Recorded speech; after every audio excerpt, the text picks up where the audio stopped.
പ്ലാറ്റ്ഫോമിലേക്ക് train number 6627 ചെന്നൈയിൽ നിന്നും മംഗലാപുരം വരെ പോകുന്ന വെസ്റ്റ് കോസ്റ്റ് എക്സ്പ്രസ് ഒന്നാമത്തെ പ്ലാറ്റ്ഫോമിലേക്ക് അല്പസമയത്തിനുള്ളിൽ എത്തിച്ചേരുന്നതാണ്.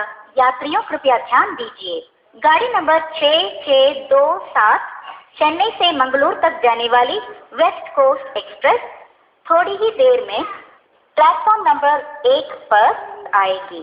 Your attention please. Train number 6627 West Coast Express from Chennai to Mangalore will arrive shortly on platform number 1.